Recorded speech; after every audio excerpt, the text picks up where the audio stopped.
ভাঙা হচ্ছে বাংলাদেশের ময়মনসিংহস্থিত সত্যজিৎ রায়ের পৈতৃক বাড়ি।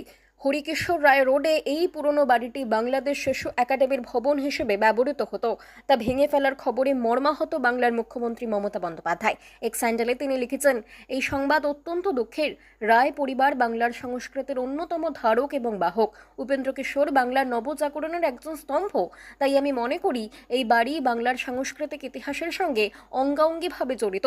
বাংলাদেশের আইনজীবী ছিলেন হরিকিশোর রায়। পরবর্তীকালে তিনি প্রচুর সম্পত্তির মালিক হন, পান রায়চৌধুরী উপাধি।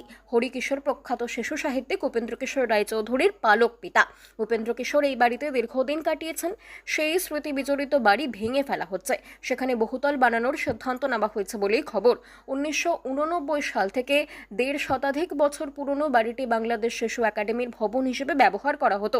কিন্তু 2007 সাল থেকে নিরাপত্তার কারণে সেই বাড়িটি থেকে সরিয়ে নিয়ে যাওয়া হয় শিশু একাডেমি। সেটি ভেঙে বহুতল বানানোর সিদ্ধান্ত নেওয়া হয়েছে। তা জানতে পেরে এই প্রত্নতত্ত্ব অধিদপ্তরের সুশীল জাদুঘরের মাঠ কর্মকর্তা সাবিনা ইয়াসমিন বাড়িটি ভাঙা সম্পর্কে তথ্য চেয়ে জেলা শিশু বিষয়ক কর্মকর্তার কাছে লিখিত আবেদন করেছেন বলে খবর। মুখ্যমন্ত্রী মমতা বন্দ্যোপাধ্যায় তা জানতে পেরে বাংলাদেশ সরকারের কাছে অনুরোধ জানিয়েছেন যাতে বাড়িটি রক্ষা করা হয়। বিষয়টিতে ভারত সরকারের দৃষ্টি আকর্ষণ করেছেন মুখ্যমন্ত্রী। তিনি এক স্যান্ডেলে আরও লিখেছেন, আমি বাংলাদেশ সরকার এবং ওই দেশের সমস্ত শুভবুদ্ধি সম্পন্ন মানুষের কাছে আবেদন করব এই ঐতিহ্যশালী বাড়িটিকে রক্ষা করার জন্য। ভারত সরকার বিষয়টি নজর দিন। বাংলা খবর, আপনার রাজনীতি, আপনার আওয়াজ।